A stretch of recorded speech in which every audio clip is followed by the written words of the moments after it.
This film is dedicated to my father, whose fascination with steam engines took our family on vacation in the rail yard. If you've ever been on a steam train, you know the smell of the soot, the white smoke, the sound of the whistle, and the rumble of the engine.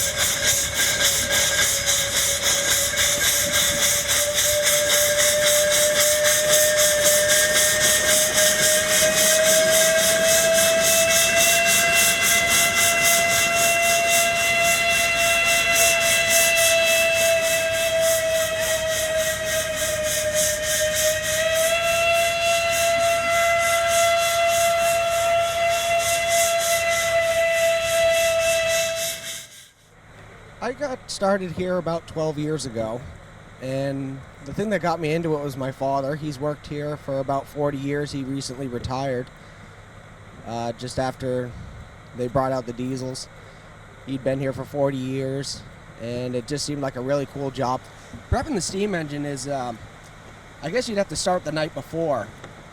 Because what we do at night is we'll do what's called a bank. We'll knock out almost all the fire except for one little spot and put a big mound of coal on it, and it'll slowly burn all night. Because getting a coal fire started in the morning, if there's no fire to begin with, is very difficult. You got to start with wood, get nice white hot embers before you can throw coal in. So we bank it and let it burn overnight. And then in the morning, the first thing you want to check is your water level to make sure that no water leaked out during the night or anything like that. Check your water level. Once that's all set, you'll tip your bank over and then get a nice hot fire going. And usually you have about 20-30 pounds of steam pressure in the morning. So you want to build that up to at least 100 pounds in order to start moving around. And then you'll inspect all the mechanical aspects of it. Even though they look like they have a lot of moving parts, they are relatively simple. A lot of people see moving parts and things like that, and they think they're very complex machines. They're really not once you get down to the operating aspects of it. So check bearings, stuff like that. Check for worn or broken parts.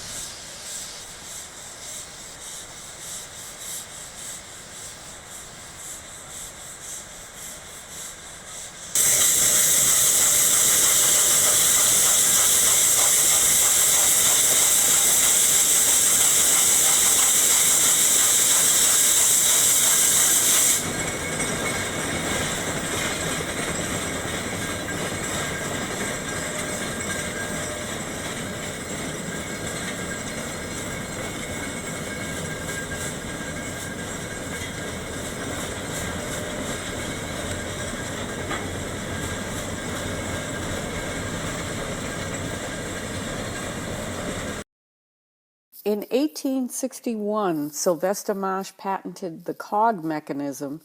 It's a device that's used to make the locomotive safe when it's either ascending or descending the mountain. The way it engages is actually pretty simple.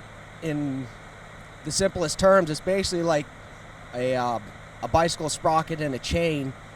The chain is basically fixed to the tracks, and that gear engages that, and that's one of the reasons the Cog Railway is so safe, because a lot of mainline rails is steel wheels on steel rails, and there's not a whole lot of traction with that. With us, we have that gear engaged, and that's used for both climbing and for braking. The wheels are just there to keep us rolling, and that's what allows us to stop quickly and things like that, should we have to on a cloudy day or something. It doesn't happen often, but we run the steam engine once a day, either at 8:15 this time of year during peak foliage season, or 9:15 in the morning. Known for the world's worst weather, Mount Washington is also known for the first mountain climbing railway. From horse and buggy to bicycles to steam engines, trains, cars, and airplanes, mobility creates recreational and educational travel and amusement. Sylvester Marsh, an engineer-inventor, built the Cog Railway to climb 6,288 feet above the clouds? Well, it can be beautiful on days like today, and it can be horrible. 60-mile-an-hour winds, snow, any time of year. We actually just had snow 4 days ago, and yesterday it was in the 50s. It's very, very unpredictable. You have no idea what could happen. I mean, it could be a sunny, beautiful day, and then all of a sudden in 10 minutes, it can just turn into a snowstorm. Some days it may look like it's horrible and cloudy up there, and it's above the clouds and beautiful, and it is the most unpredictable mountain, I think, and that's why it fascinates people so much. Yeah, I hear you. Oh boy, well it is really beautiful here, I'll tell you. This is the first time we've ever been here when it's been clear up at the top of the mountain. We can see the blue sky and the sun is out, and it's not.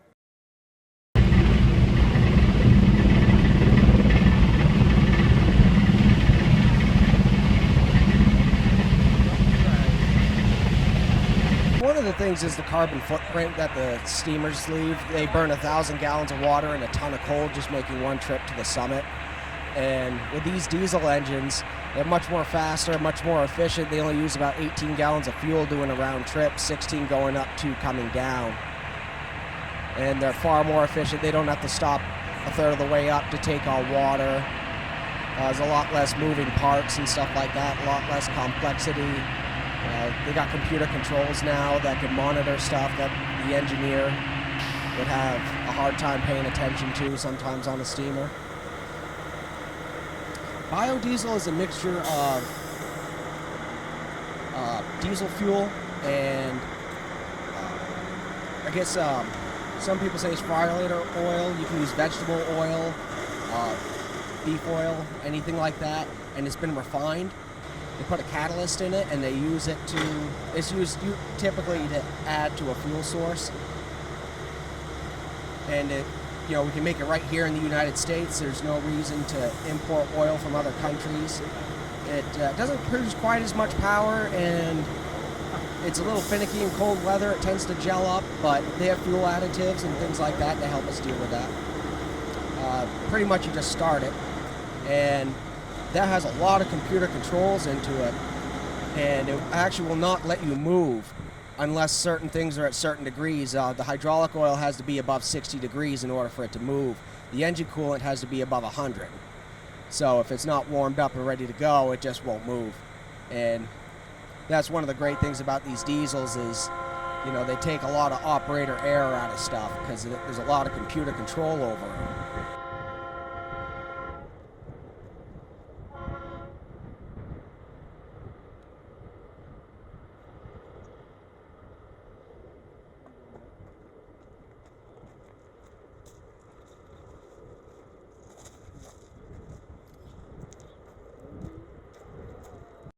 It's time now to climb Mount Washington via the Cog Railway.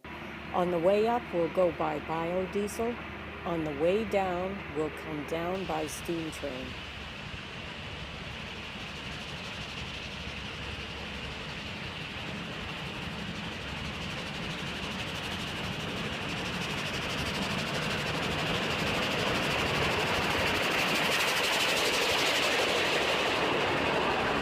Now down on that end of the coach, on that side back there, there is a door. But please don't try to go out through the door because the drop off through the doorway can be anywhere between 3 feet to 30 feet. So please don't go out through the door. And don't worry about a thing unless you see me go out through the door. Then you can start worrying. Now the 2 big black wheels that you can see down there in the back, those are my handbrakes, and I will take care of those for you. And down in the rear of the coach on that side, you should be able to see a pump handle and a couple of gauges and perhaps even a lever. And what that is the Sprag braking system. And what that does is if anything should happen to that engine going up the mountain, if he should fall away from us or stall or anything, that's automatically going to lock us right on the tracks where we are. We can't go rolling backwards down the mountain. That sound okay? Yeah, I kind of like that one myself. Takes the thrill out of it. Yeah, a little, huh? Now, if you folks would like to operate these air conditioners in the coach, all it is a matter of just picking up on that, right there, like that. and they'll all slide down for you. Some of them definitely do work a little easier than other ones, but they'll work all right for you. Would you like that down? Yeah. Okay. Well, folks, I've just got the word we're ready to go. Are you ready to go? Yeah! All right, I'll be right back. This little river that we're crossing now is called the Ammonoosuc River. And it starts up at the lakes of the Clouds Lakes, up at the Ammonoosuc Ravine.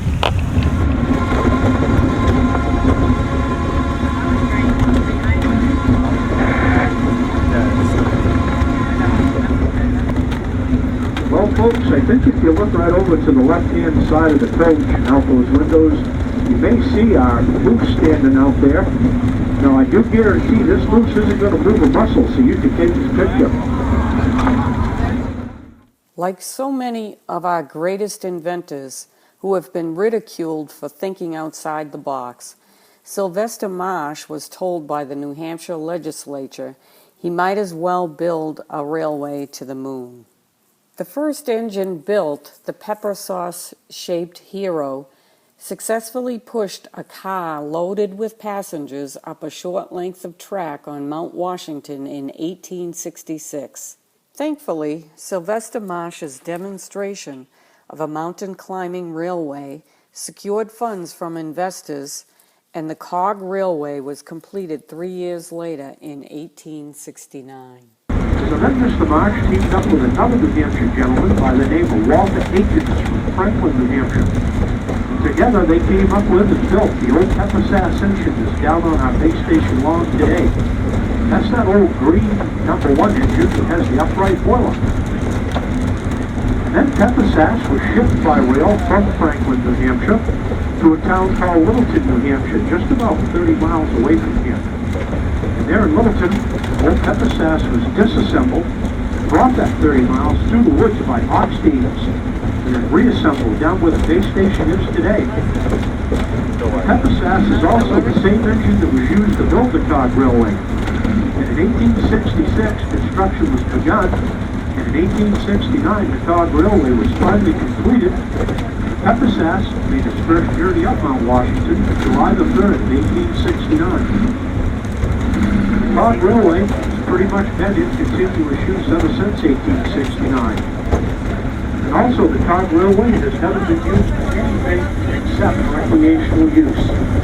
It's never been used for logging or mining or any other purpose except to bring folks safely up and down Mount Washington.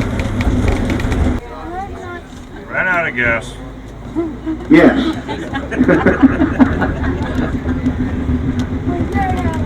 Actually, we stop before we go through any of the switches here on the Cog Railway, just to make sure that everything's lined up before we pass through.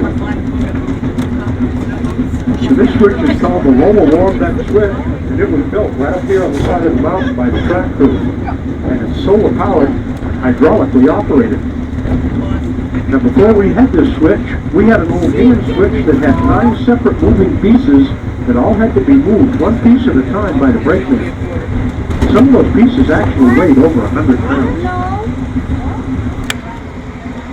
Now, if I could just ask the folks on the left-hand side of the coach to do me a big favor, and that would be if you could please stay inside those windows until we get by the wall that water tank we're coming to. That would be great. And the reason I ask you to do that is just because we're only going to be about 6 inches away from the water tank, and I don't want anybody to get hurt.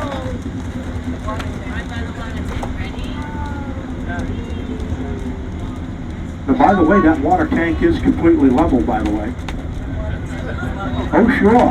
And it is almost 100 years old and holds about 6,000 gallons of water. Thank you. And yes, we still use the water tank today. The steam engine will take on anywhere between 300 to 400 gallons of water out of the water tank on their trip up every day. And that's because it takes a steam engine, a ton of coal, 1,000 gallons of water to make one trip up and down Mount Washington. And the water tender on the steam engine holds about 700 gallons of water, so they need to stop there and top off the water supply. And the water in the tank comes from a spring about a half a mile up the mountain out in the woods on the right-hand side of the tracks. And That's all completely gravity fed. There are no pumps pumping the water up into that water tank. Now in the days when they used to use pepper-sass to come up and down to Mount Washington, they would have to stop off at what was called a halfway house to replenish their wood supply. Because old pepper-sass is a wood-fired boiler. Well, coming up right on the right-hand side of us, that would be that halfway house. And this structure, just like all the rest on the cog, is exactly level. Now there's a big window right inside of this building. We passed by. If you look at our reflection in that window, that'll give you a little bit of an idea as to how steep the grade really is here on these tracks. This is Jacob's Ladder. This is the steepest point on the Cog Railway at 37.41%. Now this is also noted as being one of the world's most treacherous railway crossings. That's because it has a 30-foot drop-off on one side and a 30-degree slope and corner right in the middle of it. And by the way, it might be to inside the coach where you folks are. And I'm out here.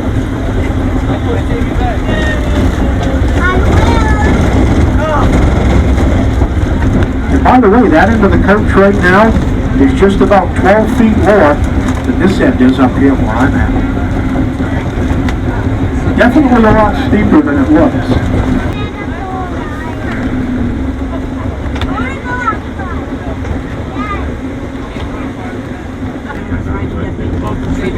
Now whenever you see that black smoke coming out of that stack like that, that's the fireman throwing in more coal on top of the fire.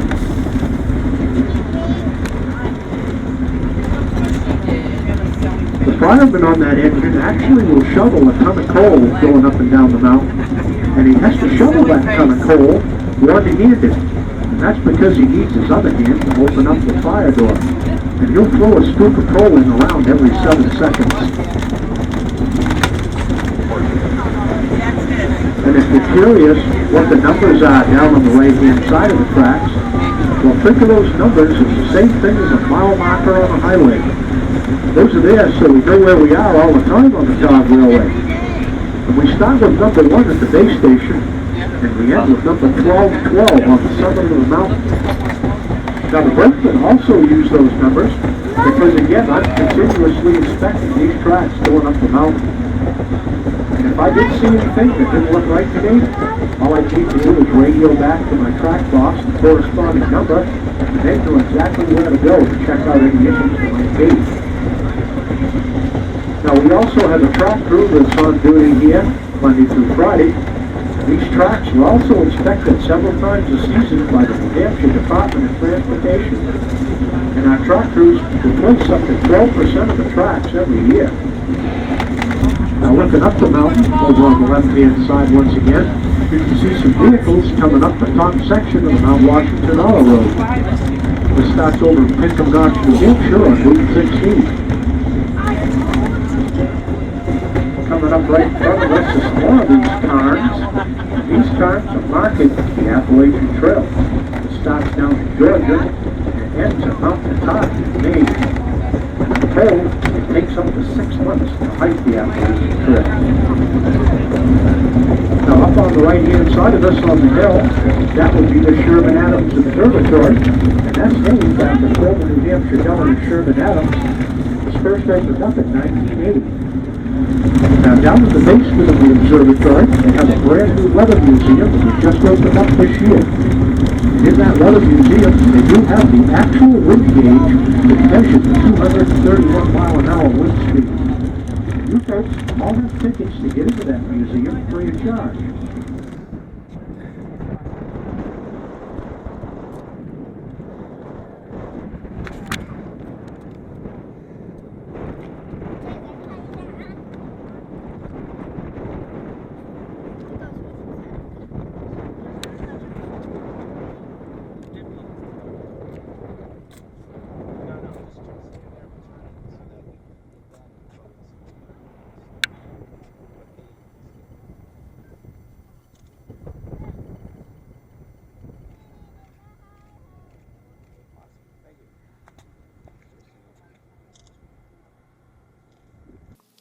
The Devil's Shingle, as it was called, was used by railroad employees to descend from the summit of Mount Washington to the base.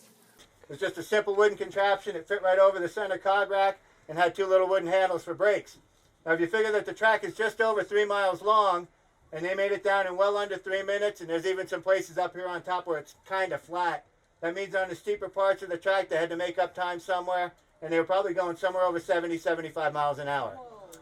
No, thank you. You still do that? No, they stopped doing that a while ago because a few people didn't walk away. So they stopped doing it back in the 30s. So fortunately, we won't be going quite that fast today. On the way up, it took us about an hour. Track's about 3 miles long. We were going about 3 miles an hour. On the way down, we're going to fly right along and go about 5 miles an hour. So it'll be a nice, slow roller coaster ride. And fortunately, there's no loops. So, good thing, right?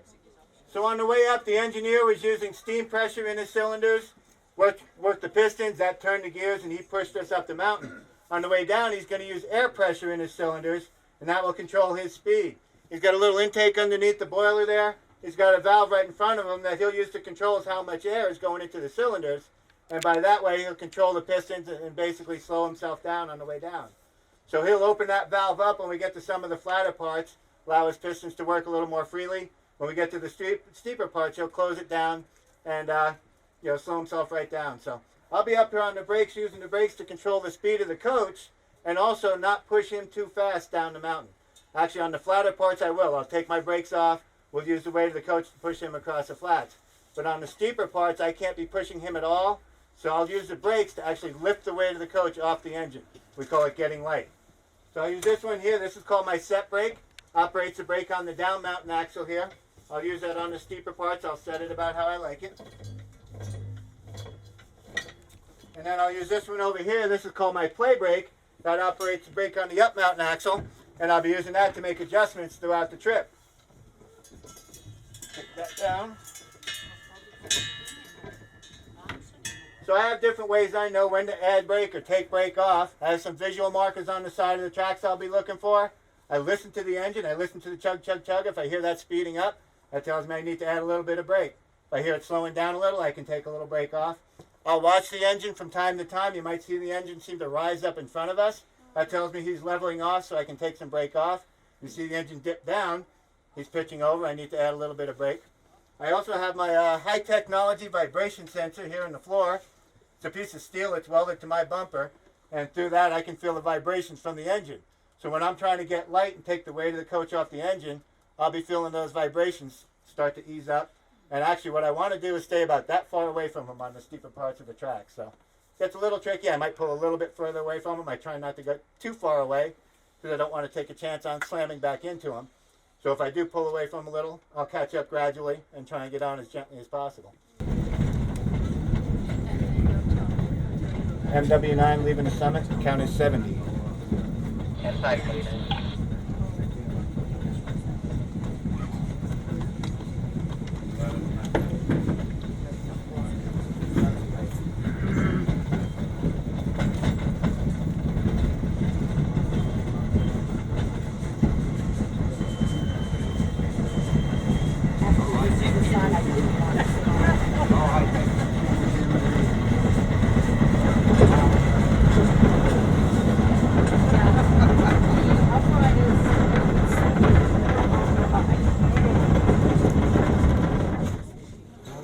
Again, any other questions, folks? Brakes working? We'll find out. Any last requests before we head down?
It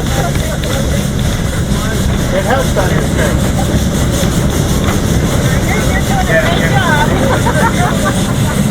Keep it up, yeah. Yeah, you did good. Halfway there.